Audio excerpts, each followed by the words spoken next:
81 tahun Indonesia merdeka. Bukan sekedar angka, tapi tentang jejak langkah dan riuh kebersamaan yang terus kita jaga. Di sini, di tanah hangat Kampung Molodoyo, cerita cinta pada negeri ini terus dirawat dengan rasa bangga. Sebab kebudayaan kita adalah jati diri. Saat dunia bertukar rupa, dentum gejok lesung ibu-ibu Molodoyo membuktikan budaya Nusantara tak pernah kalah pesona dengan budaya lainnya.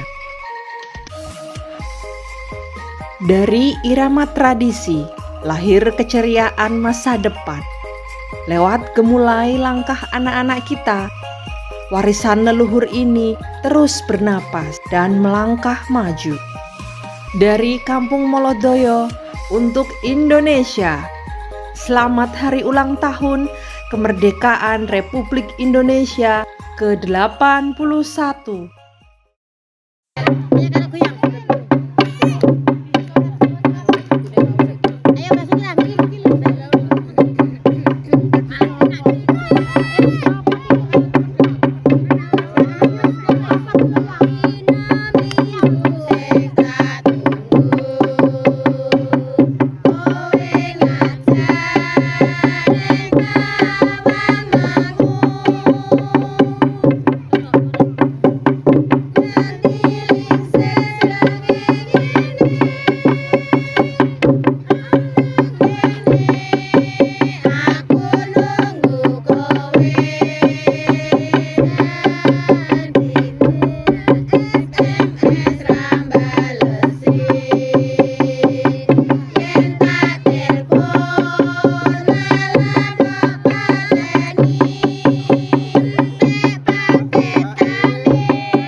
Yo, Pak RT.